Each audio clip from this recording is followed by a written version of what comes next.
고린도전서 4장 6절에서 8절 말씀 세 절 같이 읽도록 하겠습니다.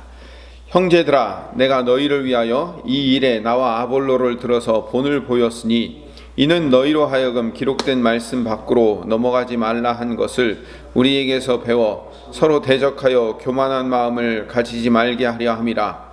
누가 너를 남달리 구별하였느냐? 내게 있는 것 중에 받지 아니한 것이 무엇이냐? 내가 받았은즉 어찌하여 받지 아니한 것 같이 자랑하느냐? 너희가 이미 배부르며 이미 풍성하며 우리 없이도 왕이 되었도다. 우리가 너희와 함께 왕 노릇하기 위하여 참으로 너희가 왕이 되기를 원하노라. 아멘. 어제는 사역자들을 대하는 태도에 대해서 함께 말씀을 나눴습니다. 사역자들을 우상화할 필요도 없을 뿐만 아니라 그 사역자를 그렇다고 비교 평가했던 일들을 하지 말고 그 비교 평가했던 어리석음을 고쳐달라고 함께 같이 기도했습니다. 바울은 이제 오늘 본문으로 들어와서 고린도 교인들에게 이 일에 나와 아볼로를 본을 보였으니 라고 나와 있습니다. 그러니까 바울은 고린도 교인들에게 이 일에 대해서 바울과 아볼로를 예로 들어서 본보기를 보여줬다라고 말합니다. 그럼 이 일이라고 부르는 것은 뭘까요? 문맥상 앞의 이야기예요. 바울과 아볼로를 뭘로 예를 들었냐면 3장 5절에서 7절을 봅시다. 3장 5절에서 7절. 바로 옆에 3장 5절에서 7절 보면 그런즉 아볼로는 무엇이며 바울은 무엇이냐? 그들은 주께서 각각 주신 대로 너희로 하여금 믿게 한 사역자들이니라. 나는 심었고 아볼로는 물을 주었으되 오직 하나님께서 자라게 하셨으니 그런즉 심는 이나 물 주는 이는 아무것도 아니로되 오직 자라게 하시는 이는 하나님뿐이니라. 나는 여기에 예로 들었다는 거예요. 바울과 아볼로를. 바울은 씨를 심었고 아볼로는 물을 주었고 근데 결국은 자라게 하신 분은 하나님뿐이다 라는 것에 대한 예로 바울과 아볼로를 예로 들은 거예요. 또 하나 3장 22절부터 23절에 보면 22절에서 23절 바울이나 아볼로나 게바나 세계나 생명이나 사망이나 지금 것이나 장래 것이나 다 너희의 것이요 너희는 그리스도의 것이요 그리스도는 하나님의 것이라. 자, 이것도 마찬가지 의미예요. 바울이든 아볼로든 게바든 너희들이 지금 분파를 나눠서 그 서로 싸우고 있는 그 너희들의 머리 수장들의 모든 수장들 그런 사역자들도 결국 다 너희 것이고 너희를 복되게 만들고 너희의 신앙을 크게 키우기 위한 도구에 불과한 사역자들일 뿐이다. 그 모든 것은 다 하나님 것이다 라고 이야기한 내용의 바울과 아볼로를 예로 들은 거잖아요. 그러니까 3장 5절에서 7절 말씀이나 3장 22절에서 23절 말씀 공이 뭘 얘기하냐면 바울이든 아볼로든 다 결국은 도구와 사역자에 불과한 거고 일꾼이며 하나님이 주인이시고 다 하나님 거다. 하나님이 우리 성도들을 위하여 만들어 놓은 사용한 도구이며 통로들이다 라고 말씀하는데 예로 사용했다는 거예요. 또 6절 중반절에 보면 본을 보였다는 것은 말뿐만 아니라 실제 삶에서도 바울과 아볼로가 서로 자기 파의 수장이 되어서 이 지지자들이 대적을 하고 있을 때 여러분 이 분파가 끝까지 가는 이유는 뭔지 아십니까? 서로 지지자들이 생겨가지고 예를 들어서 제가 눈으로 직접 목격한 교회가 있어서 그래요. 담임 목사님 파하고 원로 목사님 파하고 서로 분쟁에 대해서 싸워요. 그렇게 지지자들이 서로 우리는 새로 오신 담임 목사님이 진짜야. 앞으로 새로 오신 담임 목사님이 이 교회를 다 이끌어 가야 되기 때문에 담임 목사 편이 돼야 돼 하고 담임 목사 편이 되고 이쪽은 그래도 원로 목사님이 지금까지 이 교회를 이렇게 개척해서 세워놨는데 원로 목사님 편을 들어야지 가지고 어떻게 새로 굴러온 돌 박힌 돌 빼내려고 하냐 막 그렇게 해가지고 원로 목사님 편을 들고 할 때 서로 이렇게 지지자들이 되어 싸울 때 이 싸움을 막고 말릴 수 있는 가장 좋은 방법이 뭔지 아십니까? 위에 있는 사역자들이 서로 자기의 지지자들을 힘에 업고 힘 과시를 안 하면 돼요. 그럼 싸움이 아예 일어나질 않는다고요. 고린도 교회는요, 다행히도 그 지지자들의 분쟁이 사역자들의 다툼으로 이어지지는 않았다는 거예요. 다행이죠. 천만다행이죠. 만약에 이 분파들이 생겨서 서로 싸우고 있을 때 바울과 아볼로가 서로 자기 지지자들을 등에 업고선 그래 내가 그래도 맞는 거지, 내가 초대교회 감독이고 내가 초대교회 목사지, 무슨 소리야, 내가 지금 지금 고린도 교회를 이끌고 있는 수장은 바로 나야, 너는 이미 떠났잖아, 왜 간섭이야? 라고 하면서 서로 싸웠다면 고린도 교회는 영영 돌아오지 못했을 거예요. 자, 다행히도 이 사역자들의 다툼으로 이어지지 않은 결과로 6절 후반절에 보면 이는 너희로 하여금 기록된 말씀 밖으로 넘어가지 말라 한 것을 우리에게서 배워. 여기서 우리라고 얘기한 것은 뭐예요? 바울이든 아볼로든 게바든 모든 사역자들에게 배웠다는 거예요. 뭘 배웠냐면 기록된 말씀 밖으로 넘어가지 말라. 이 당시에 기록된 말씀은 뭐죠? 사도 바울의 편지가 아직 성경이 되기 이전이니까 구약 성경을 얘기하는 거겠죠. 구약 성경에 기록된 말씀 밖으로 넘어가지 말라. 그걸 우리한테 배웠지 않느냐라고 얘기하죠. 구약 성경을 통해서 배운 율법의 가르침을 준수하고 지키라는 말씀을 바울이든 아볼로든 게바이든 많은 지도자들한테 배웠기 때문에 서로 대적하여 교만한 마음을 가지지 않도록 권면하라는 그 말씀을 듣고 배웠다는 거예요.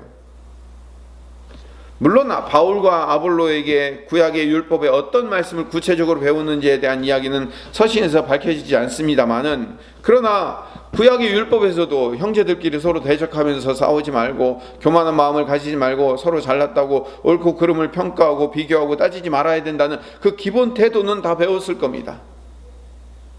중요한 것은 6절 말씀을 통해서 바울과 아볼로는 지지자들의 싸움에 끼어들어 진흙탕 싸움을 하지 않았다는 거예요. 그리고 고린도 교인들에게 바울이든 아볼로든 어떤 지도자든지 구약의 율법적인 가르침을 따라서 형제와 대적하지 않으며 교만하지 않기를 잘 가르쳐 왔다는 거예요. 그렇기 때문에 고린도 교인들은 바울의 모범과 가르침 앞에서 회개하고 이제 좀 분쟁을 그쳐야 된다, 이렇게 얘기하면서 이제 지금부터 7절 8절 앞으로 나온 이 7절 8절 두 절을 통하여서 이 분쟁의 모든 원인이 너희들 마음속에 있는 교만 때문에 그렇다, 너희들 마음속에 있는 자랑함 때문에 그렇다 라고 책망을 해요. 이 고린도 전서 안에서 가장 높은 책망이 가장 높은 정점에 올라가요. 그게 이제 7절 8절의 말씀입니다. 7절을 봅시다. 7절 어떻게 책망하고 있는가요? 4장 7절에 누가 너를 남달리 구별하였느냐? 내게 있는 것 중에 받지 아니한 것이 무엇이냐? 내가 받았은즉 어찌하여 받지 아니한 것 같이 자랑하느냐? 이게 사도 바울 선생님이 고린도 교회를 향해서 책망하는 가장 높은 수준의 책망의 하나예요. 고린도전서 1장 26절, 아주 이제 처음 시작할 때 말씀을 했지만, 고린도 교인들은 형제들아 너희의 부르심을 보라. 육체를 따라 지혜로운 자가 많지 아니하며 능한 자가 많지 아니하며 문벌 좋은 자가 많지 아니하도다. 그런데 하나님께서 이 고린도 교인들을 택하신 이유는 세상의 미련한 것들을 택하여 지혜 있는 자들을 부끄럽게 하시려고, 천한 것들과 약한 것들을 택하여 강하다고 자부하는 자들을 부끄럽게 하시려고 누구를 택했다고요? 너희들을 택했다. 즉 고린도 교인들을 택했다라고 주님이 말씀하신 거예요. 그 얘기를 뒤집어 얘기하면 뭐예요? 이 고린도 교인들에게는 그닥 자랑할 것이 있는 사람들이 별로 없다는 얘기를 하고 있는 거예요. 오히려 천한 자, 약한 자, 미련한 자들을 택하여 하나님이 그들에게 은혜와 능력과 은사들을 부어주셔서 사용하셨다는 얘기예요. 제가 이 고린도전서 처음 시작하면서 서론에 2번이나 말씀을 드렸어요. 성도는 모든 것이 은혜로 받은 거라는 얘기를 이 고린도전서 시작하면서 서론에 2번이나 얘기했어요. 구원도 우리 하나님에게서 받은 거예요. 은사도 받은 거예요. 능력도 위로부터 받은 거예요. 그때 제가 두 번째 시간인가 말씀드렸죠. 위로부터 온 게 아닌 것은 아무것도 없다고 얘기를 했어요. 그래서 우리는 자랑할 게 못 되는 거예요.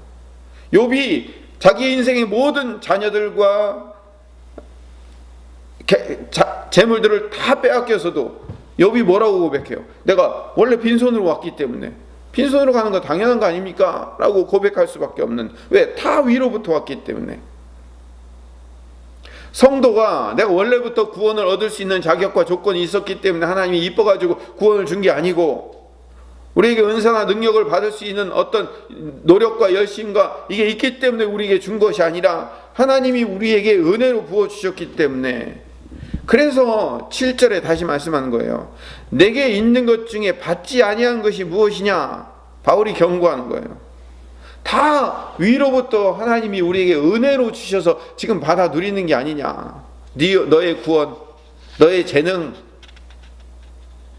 너의 은사, 너의 능력, 너의 재물, 네가 가지고 있는 모든 것 다 하나님 주셔서 네가 받아 누리는 거 아니냐. 왜 그거를 네가 받은 게 아니고 네가 마치 처음부터 갖고 있었던 것 마냥, 마치 네가 열심히 노력해서 얻은 것 마냥 그렇게 자랑하느냐라고 얘기를 하는 거죠. 제가 늘 말씀드리죠. 우리가 열심히 노력해서 얻었다고 생각하지만 그 노력하게 해주신 힘도 하나님이 주신 은혜예요. 7절 후반절에 내가 받았은즉 어찌하여 받지 아니한 것 같이 자랑하느냐.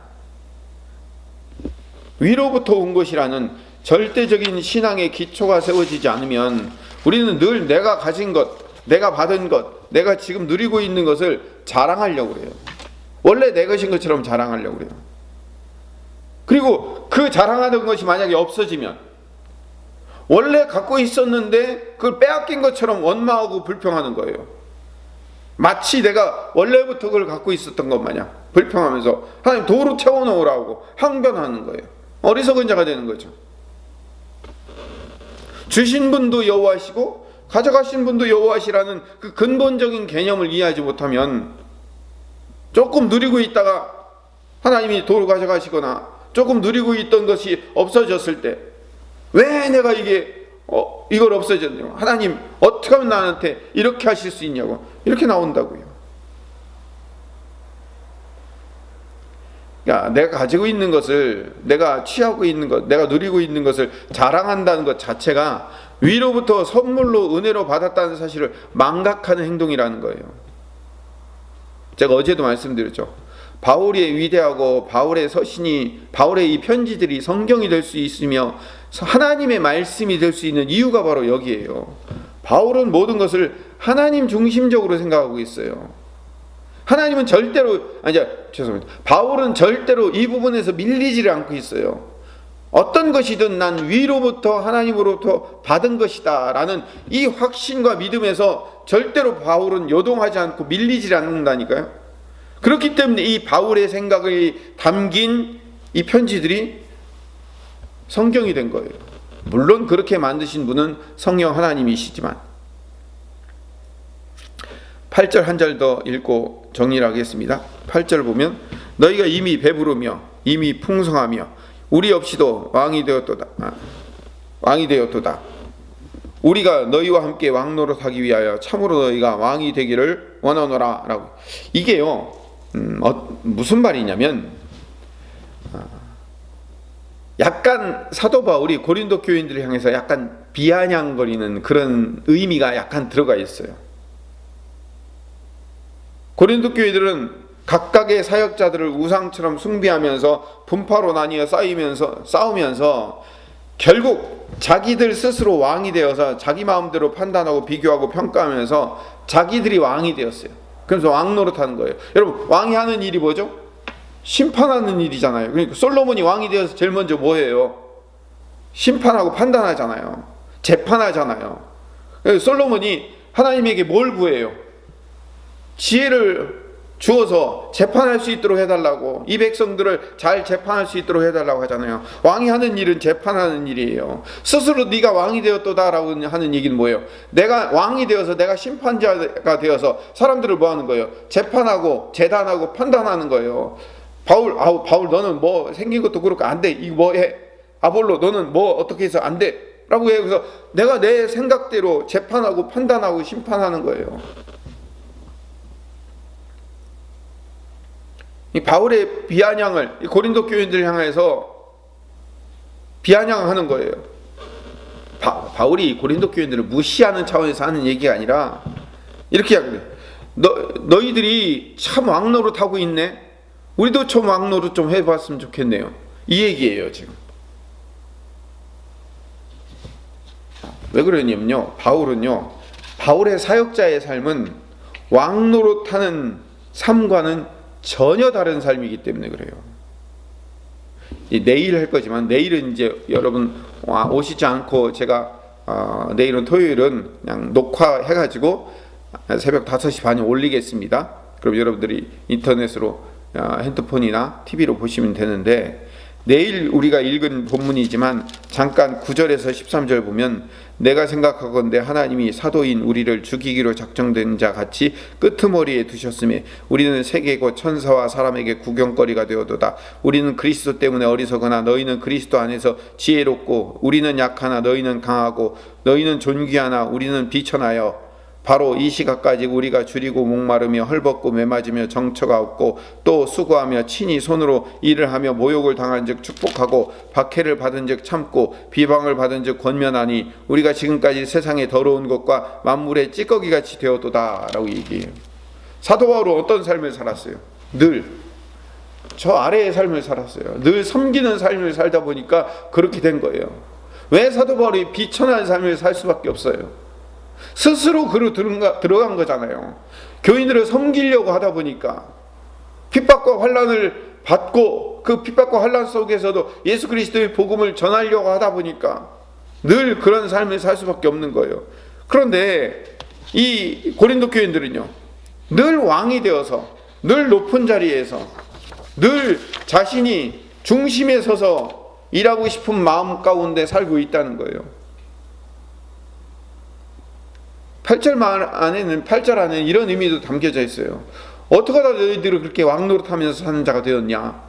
내가 그렇게 가르치지 않지 않았느냐? 내 삶을 봐라. 그렇지 않지 않느냐? 라고 말하는 거예요.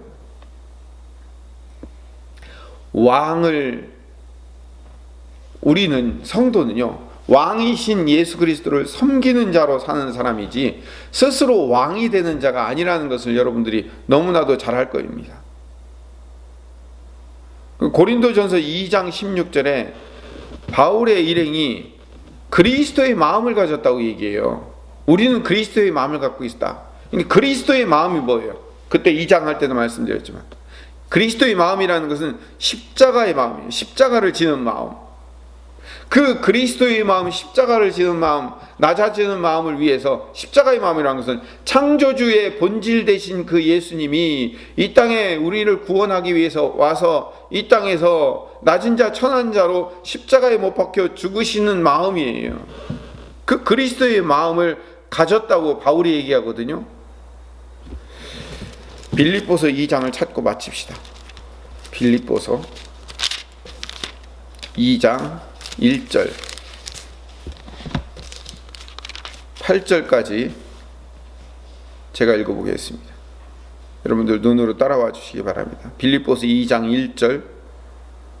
그러므로 그리스도 안에 무슨 권면이나 사랑이 무슨 위로나 성령이 무슨 교제나 긍휼이나 자비가 있거든. 교회에서 뭔 일을 하든 이런 의미입니다. 마음을 같이하여 같은 사랑을 가지고 뜻을 합하여 한 마음을 품어 아무 일에든지 다툼이나 허영으로 하지 말고 오직 겸손한 마음으로 각각 자기보다 남을 낮게 여기고 각각 자기 일을 돌아볼 뿐더러 또한 각각 다른 사람의 일을 돌보아 나의 기쁨을 충만하게 하라. 너희 안에 이 마음을 품으라. 곧 그리스도 예수의 마음이니 그는 근본 하나님의 본체시나 하나님과 동등됨을 취할 것으로 여기지 아니하시고 오히려 자기를 비워 종의 형체를 가지사 사람들과 같이 되셨고 사람의 모양으로 나타나사 자기를 낮추시고 죽기까지 복종하셨으니 곧 십자가에 죽으심이라. 종의 형체를 가져 사람과 같이 되어 자기를 낮추어 십자가에 죽기까지 복종하는 마음, 이게 그리스도 예수의 마음이에요. 이 마음을 가지고 뭐 하라고요? 뜻을 합하여 한 마음을 품어 각각 다투지 말고 겸손한 마음으로 자기보다 남을 낮게 여기면서 다른 사람의 일을 돌보아 하나님의 일에 기쁨을 충만케 하는, 쉽게 얘기하면 교회를 이런 식으로 하라는 거예요. 가정일을 이런 식으로 하라는 거예요. 늘 내가 낮아지는 마음으로, 내가 왕이 되어 내가 군림하는 마음으로 사는 것이 아니라 내가 늘 가장 낮은 자의 자세가 되어서 십자가 지는 마음으로, 낮아지는 마음으로 살아갈 때 그들 안에 예수 그리스도의 마음이 전달될 수 있고 전도의 문이 열릴 수 있고, 그것이 바울이 그리고 예수 그리스도가 가르치는 진정한 십자가의 삶이라는 것을 지금 예로 보여주고 있는 거예요. 고린도 교인들에게 그렇게 예로 보여주고 있는 거예요. 너희들이 참 왕노릇하니 잘 됐구나. 우리도 좀 왕노릇 좀 했으면 좋겠다. 그런데 내 삶을 바라봐라. 그렇게 왕 같은 삶을 살디? 아니지 않느냐. 근데 이게 진짜 삶이야 라고 사도 바울이 자기의 삶을 드러내어 가르치고 있는 거예요. 고린도 후서를, 전후서를 신약에서 제일 유일하게 설교를 끝까지 마치지 못한 책이라고 처음에 서론할 때 말씀을 드렸습니다. 왜냐하면 물론 내용이 어렵고 어렵기도 하지만 그 삶의 실천이 또한 어렵기 때문에 그렇습니다. 십자가를 지는 삶, 교회를 위해서 십자가를 지며 가는 삶, 성도들을 위해서, 가정을 위해서 십자가를 지며 낮아지는 삶, 쉬운 일 아닙니다. 어렵습니다. 왜 나만 이 일을 해야 돼? 라는 생각이 들 수 있습니다. 그러나 이것이 예수님의 삶이었으며 이것이 사도 바울의 삶이었다는 사실을 우리가 깨달을 때, 요즘 우리가 100일 기도를 하고 있지 않습니까? 19번째 기도 제목을 제가 이렇게 드리겠습니다. 내가 왕노릇하면서 교만한 마음을 가지고 있었던 어리석음을 고쳐달라고 우리 함께 기도하시기를 바랍니다.